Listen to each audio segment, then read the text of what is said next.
I'm Turk Strongman at the Ron Q. Amateur. Hello. Thank you for selecting this 8th in a series of videos on the law of rhythm and how to use it. Before continuing here, let me just ask you something. By the end of this video, if you decide, hey, I like that, then please give it a thumb up. I'll remind you at the end. And if you haven't done so already, then please take the time right now to subscribe to this channel, to activate the notification bell feature. And, of course, as always, share the joy of the channel with others. Now, rhythm. In the last video, we wrapped up a narration and a little bit of expansion on mastering the opposites, the chapter called that in the Arcane Formulas book. Now, I made a little note about poise and balance. And I mentioned something about transmuting to some higher level of a thing, you doing that, from that point of poise and balance. I want to add to that. What we're talking about here overall, of course, is how to use the law of rhythm. And if you've been following along here in this series, you will understand that this poise and balance, this state of poise and balance, is a matter of mastering the opposites, and that is a matter of that ties in very closely with using the law of rhythm. Okay. Have you ever wondered about changing tracks in life? Come to a certain point and you think, how many times have I got derailed in my life from the track that I had hoped it to be on, or planned it to be on, or brought about being on myself, and then stuff happened. And things went off in a different direction.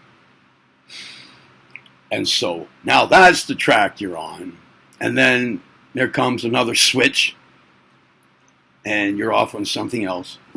And we could call this getting hijacked, if you want. Getting not necessarily a derailment, but a rerailment.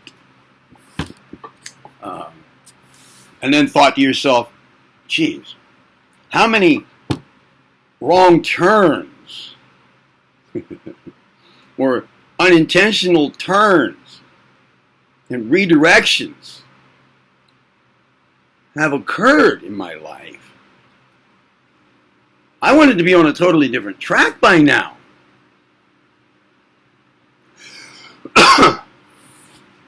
For example, even just how much bullshit have I had to swallow and just move on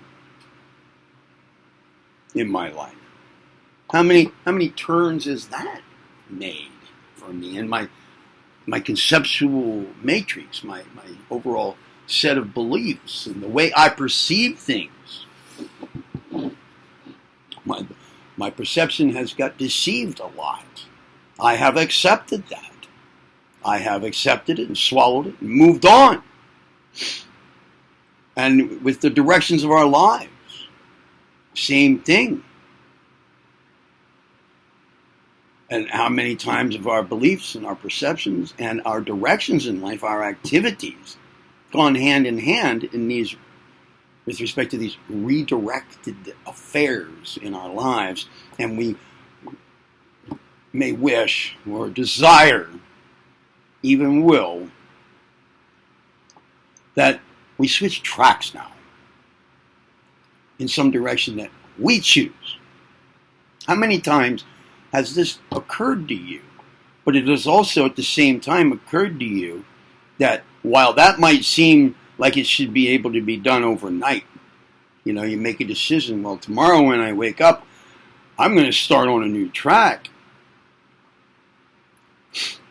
And then you wake up and you don't even remember having thought about that the day before, maybe until you've had a couple of cups of coffee. It's much easier said than done. Besides, as we all know, accomplishing such a feat as changing tracks in life, moving to some more desirable, hopefully more constructive, and higher level of belief, perception, and activity than the one we currently have found ourselves on, takes time. A lot of time, if it can be done at all. And while that time, in that duration, life keeps happening. More redirections may occur. Our circumstances, especially at the start of such an endeavor, are the same as they were the day before we made that decision, before we embarked on that journey, before we undertook the endeavor, before we accepted the mission.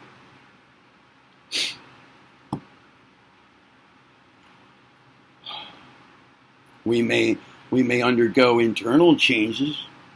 Our motives may have evolved. Our desires may have kicked into action a bit and been brought to bear. But the circumstances that we're in can be inhibiting factors to such derailment in life. More things happen, Life is what happens while you're busy making plans.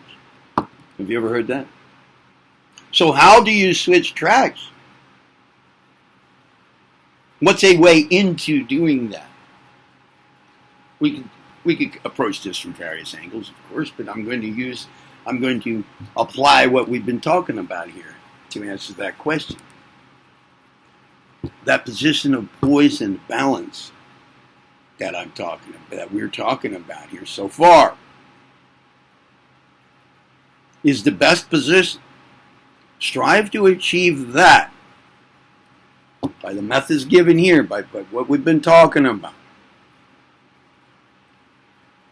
The more we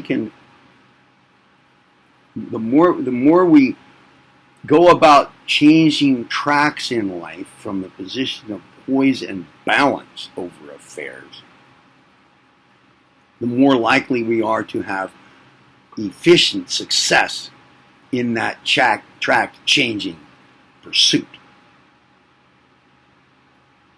Okay. Now, how far have I gone here? 7 and almost 8 minutes. Let's just get started with the final chapter here that's going to be relevant to our discussion of how to use the law of rhythm. From the arcane formulas, it'll be lesson 8, neutralizing rhythm. Let's get started with that. In the arcane teaching, we have seen the evidence of the universality of the laws of rhythm, cyclicity, and balance. That's 3 out of the 7 right there. Laws of rhythm, cyclicity, and balance. In the realm of the emotion and feelings, these laws are as fully manifest as in the physical world. The arcane teachers instruct their neophytes in the art of mastering, controlling, and applying these laws, instead of assuming a negative attitude toward them. Instead of meekly bowing and yielding to these laws, the advanced individual either neutralizes such activities as he deems to his disadvantage, neutralizing them, or else transmutes or applies the laws to his own advantage and progress. Instead of allowing himself to be overwhelmed by these laws, as by a great ocean wave, he rises on the crest of the wave and rides to safety on it. These laws may be harnessed and made to work for the individual instead of being allowed to overwhelm and master him. The general principles stated in the preceding chapter, which we have gone over here in this series, mastering the opposites. The general principles stated in the preceding chapter on mastering the opposites are equally applicable to the mastery of rhythm, cyclicity, and balance. Same principle. When the ego realizes that its real nature is centered and focalized in will, then it is able to neutralize the opposites. And in the phenomena of rhythm, cyclicity, and balance, the underlying principle is that of the opposites. For in rhythm, we find a movement to and fro between the two poles of the opposites. In cyclicity, there is a circular movement imparted by reason of the poles, or opposites, of center and circumference. In fact, many cyclic movements are merely forms of rhythm, as we have seen in the arcane teachings. And in balance, there is evidence to the presence of the two poles or opposites, the weights of each tending to maintain the balance or compensation. And poise, that great attainment, poise, is accomplished by preserving the right relation between the poles or opposites. So you may see that in the mastery of the opposites, the neophyte really acquires the mastery of rhythm, cyclicity, and balance. The principle of polarity underlies everything. The law of rhythm is best described in the words of the aphorism, which informs us that, quote, everything moves to and fro in rhythm between his two poles. Everything rises and falls in rhythm within the limits of its nature. Everything advances and retreats in rhythm within the limits of its power.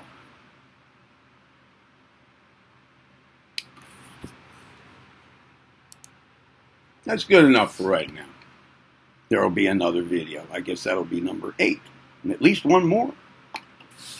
Now, here's your reminder. Did you like the video? If you did, please remember to give it a thumb up now. And if you hadn't done so at the beginning here, or previously, then please subscribe to the channel now, activate the notification bell feature, share the joy of the channel with others, and remember, you heard it first right here on Saranki Ramacharaka. I'm Turk Strongman. Go be well. See you in the next video.